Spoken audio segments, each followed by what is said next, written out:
Grade school, high school, and college, going to Arizona State University. Got the desire to become an architect.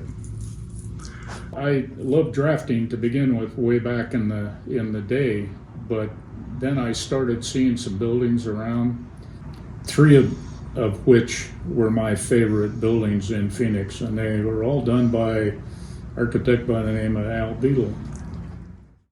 I ended up approaching a friend that I found out worked for him, and asked if he could get me an interview, and Al hired me, and we had fun for years.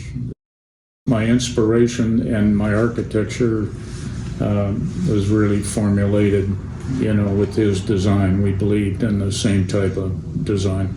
We would love to get your take on this. How do you feel about historic preservation? Well, I think it's very important, and several aspects of it. I do feel that if the architecture has some redeeming value, obviously it hasn't been destroyed already, but I think you either restore it to what it was, or if it needs to be expanded, that you're doing it in the same flavor. And even the historic preservation realizes that if the bones are still there, that it's just the normal process of modernizing lifestyles. Think about that story that you tell about Shiprock. I put that building kind of back into its place where it was originally on the map.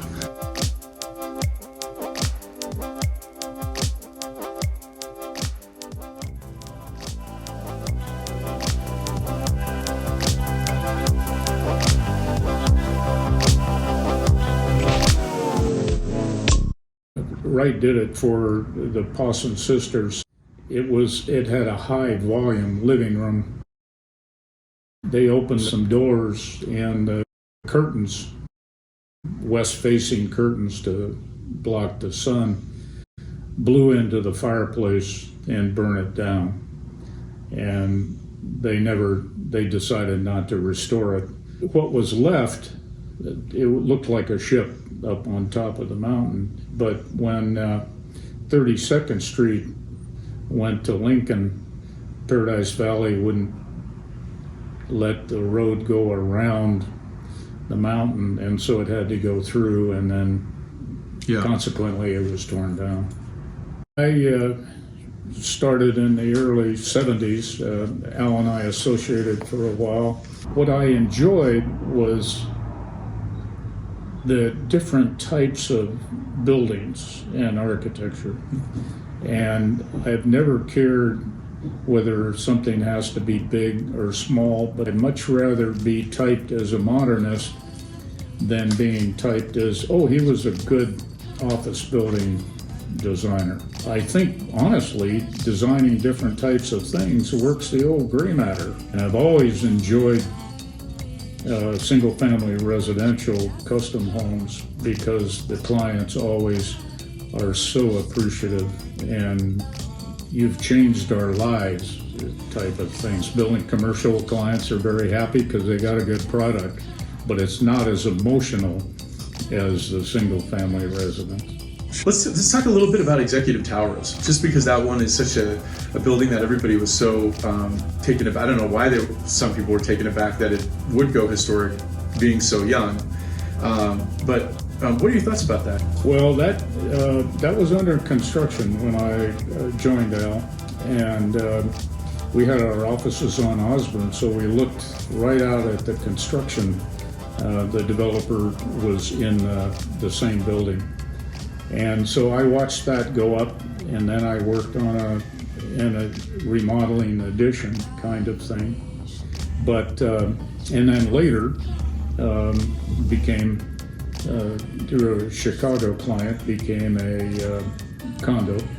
So that was what we had done. We did a party room and some other things for the Chicago client. And yeah, it was fun, and what Al believed, and that definitely exposed me to the fact of architecture and art are compatible. And so there's some wonderful art that's part of that architecture. A great mural on the garage and some other things. And just the architecture became sculptural. The stair on the south side was like a 25-story sculpture. Well, that's the modernism, but it's virtually intact. Wow. Yeah. You don't see a whole lot of stuff built like that these days. Are there architects like that these days? Architects like Like Al? That thought that way? That I think so. I think there are people that appreciate that kind of thing. I've got a lot of architect friends around, and they appreciate all of that deal. But Al was because he started as a builder, he knew construction, and so he would take me out onto projects, and I said, guy, he's taking me out of the office and he's paying me, and we're going to lunch, and then we're going to a site and we're doing this. And he said, Ned, when you see it being built, you'll know how to draw it better. And so that education of construction that I've gotten has taken me all the way through my practice.